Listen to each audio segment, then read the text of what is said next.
Bonjour à tous et bienvenue dans l'invité de la matinale entre actualité et excellence. La musique est à l'honneur ce matin. Place à un artiste aujourd'hui, auteur, compositeur, autoproducteur. Il incarne une nouvelle génération d'artistes gabonais capables de conjuguer la raison et l'émotion. Son single Vangina est une véritable immersion dans les sonorités gallois. Il vient nous parler de son univers musical, de sa vision et de son engagement artistique. Madame, monsieur, bonjour et bienvenue. Et c'est Colombia, également connu sous le nom de Seth Ulrich, Colonald Chango, est notre invité de la matinale. Bonjour et bienvenue. Bonjour, merci. C'est un plaisir de vous recevoir ce matin. Merci.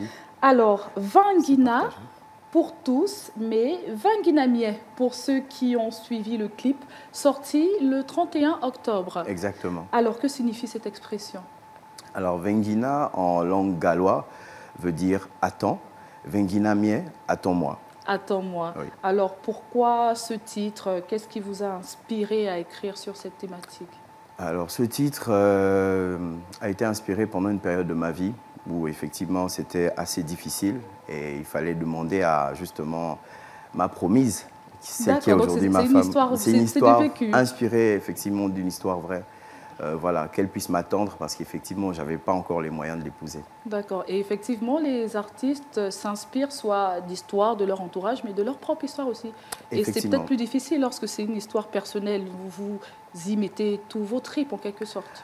Oui, oui, parce que c'est ressenti, c'est le vécu, en fait, on cherche à ce moment-là la solution pour pouvoir faire face à ce problème-là. Exactement, et parfois ça peut être comme une sorte de thérapie dans certains cas. Bien sûr, bien sûr. D'ailleurs, en tant qu'artiste, qu'est-ce qui vous inspire souvent comme thématique? En gros, on a déjà l'environnement, parce que je parle beaucoup d'environnement. Les faits sociaux, la société, parce que la société nous inspire sur plein de faits.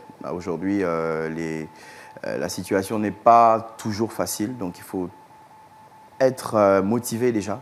Donc, je parle beaucoup plus de combat. J'exhorte la jeunesse à justement avancer, aller de l'avant, à entreprendre, etc. Très bien. Alors, si Sonia Angué est prête, on va regarder ensemble un court extrait de votre musique qui est sorti il y a 4 jours. Exactement, le 31 octobre. On va regarder un court extrait et nous allons revenir juste ensemble derrière pour commenter. À tout de suite.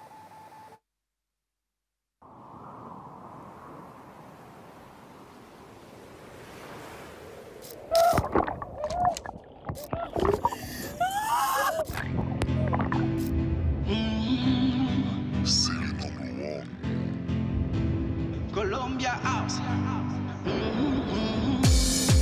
Chouwe dume nongwa okenda rijanja we. Me ponda wewe dewa mamieni ne wajasi. Ayasi, vengina mejaji fura ayasi.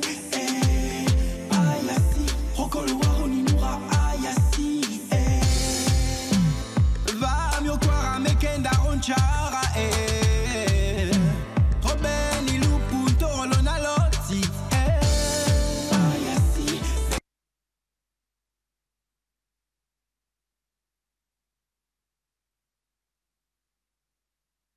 Alors, sur la totalité de cette chanson que nous venons de voir, vous chantez en langue omienais. Est-ce que c'est une forme de valorisation de notre patrimoine linguistique? Pourquoi ce choix artistique? En fait, ce choix parce que j'ai remarqué que beaucoup de jeunes en ce moment oublient leur langue maternelle. Donc on remarque plus des frères, des fans par exemple, qui parlent souvent le fan entre eux. Mais les Mienais ont ce complexe-là de parler le Mienais. Voilà, c'est beaucoup plus rare. C'est rare de trouver.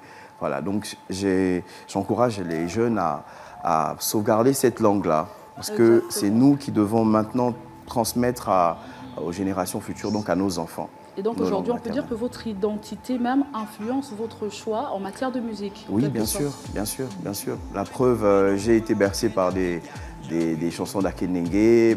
Mon père écoutait beaucoup aussi du Bob Marley, etc. Exactement. Donc je peux... Plusieurs influences, vous pouvez basculer. Je peux voyager dans ces différents environnements. Dans plusieurs univers. Exactement. Alors, on va analyser ensemble ce clip. Oui. Donc, cette œuvre met en scène Christina Papillon Noir et Lino Mokondi, que j'ai reçu hier sur l'invité de la matinale, donc un mannequin gabonais international. Donc, au début, nous venons de voir une femme qui pleure. Donc, c'est une information importante. Nous y reviendrons. Donc, l'histoire est celle d'un homme qui rassure sa femme, disons qu'il va travailler dur.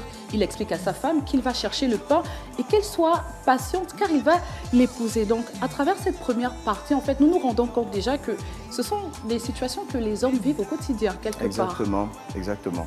Parce que beaucoup aujourd'hui sont obligés d'abandonner leur amour parce qu'ils n'ont pas les moyens de s'en occuper ou des fois, sous la pression de la famille, n'a pas la possibilité de faire le cococo, hein, comme on dit, ou aller faire les fiançailles ou la dot. Donc c'est un peu ça. Il faut d'abord travailler dur avant d'aller épouser avant de pouvoir sa conjointe. Voilà. Alors pour la suite donc, de ce clip, un malheureux accident arrive.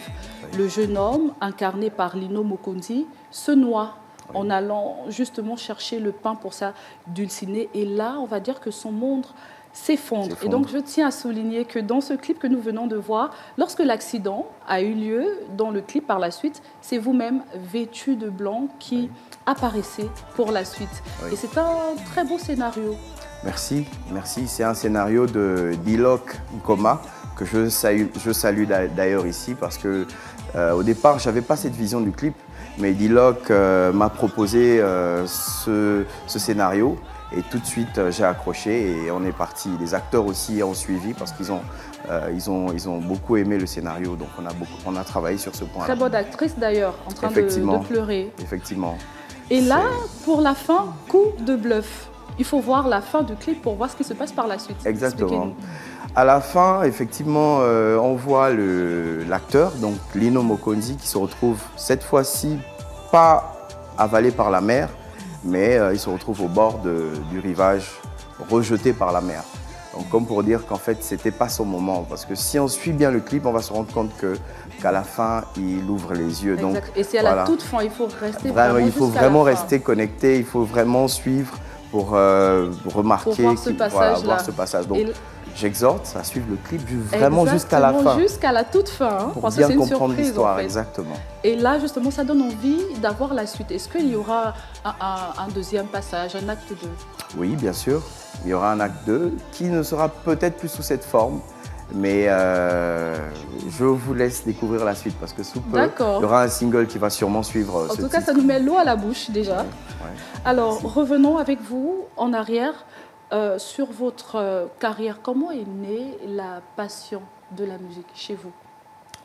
Déjà, ça vient de plusieurs douleurs parce que la musique ne vient pas... après, on peut aimer les mélodies, etc. Mais moi, c'était beaucoup plus une manière d'évacuer ce que je ressentais au fond de moi. Donc après, j'étais aussi très passionné de tout ce qui est artistes locaux, artistes américains. Et puis, voilà, je me suis mis à interpréter certains sons. Et avec le temps, j'ai commencé à jouer d'un instrument, donc la guitare. D'accord. Et avec la guitare, j'ai commencé à faire mes premières compositions. Alors, aujourd'hui, vous êtes diplômé en banque, finance et management, un parcours assez éloigné de la musique. Et vous travaillez aussi dans le domaine de l'environnement. Comment cohabitent tous ces univers avec vous? Il faut beaucoup de discipline, parce qu'il faut s'organiser. Il faut s'organiser pour pouvoir gérer toutes ces différentes activités et surtout aimer ce qu'on fait.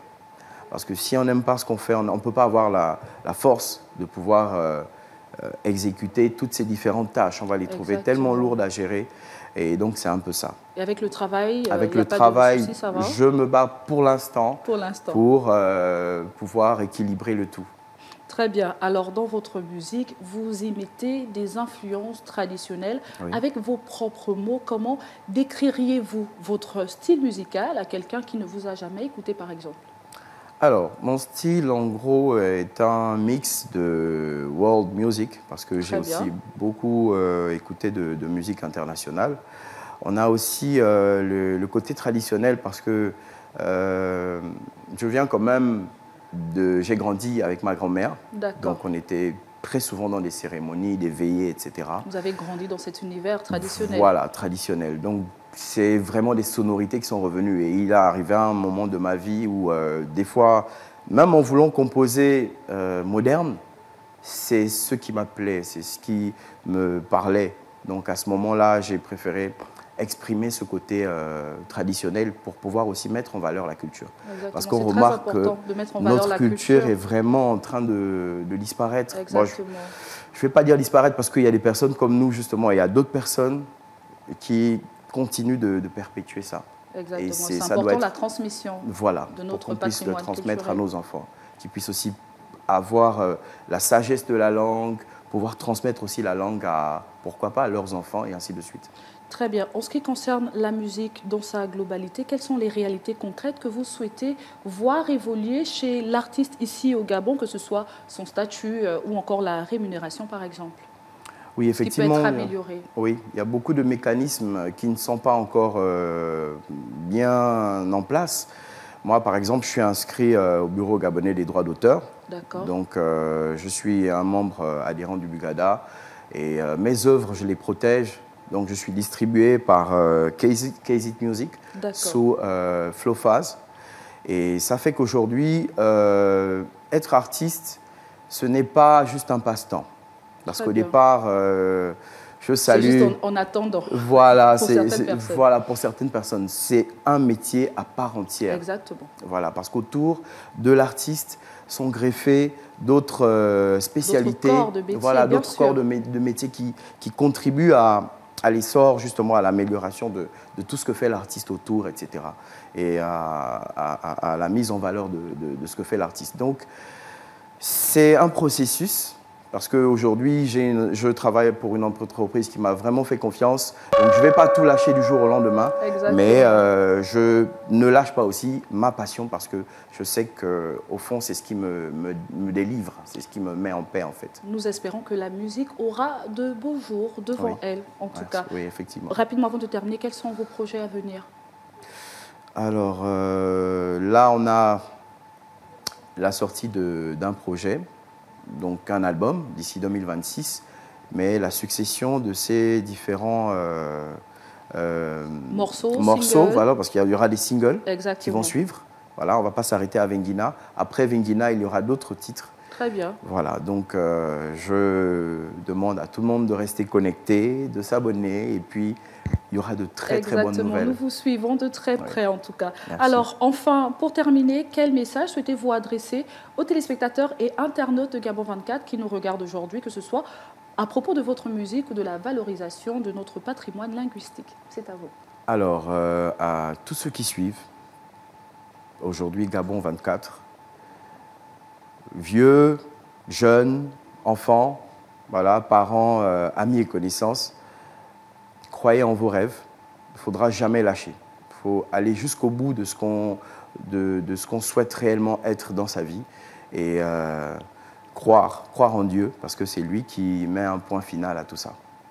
Croire en Dieu. Oui. Merci beaucoup. C'est la fin de cet entretien. C'est Columbia. Je rappelle pour les téléspectateurs que vous êtes auteur, compositeur, et aujourd'hui nous avons parlé de la présentation de votre tout nouveau titre, Vengina. C'est un plaisir de vous avoir aujourd'hui. Merci, c'était un plaisir partagé. Merci à vous. Merci à vous également de nous avoir suivis. C'était un réel plaisir de vous servir. Entre la rigueur du gestionnaire et la sensibilité du créateur, cette Columbia trace un chemin singulier où chaque note raconte une part de lui-même. Vengina n'est pas seulement un titre, c'est une rencontre entre tradition et modernité, entre le cœur et la raison. Excellente suite de programme sur Gabon 24.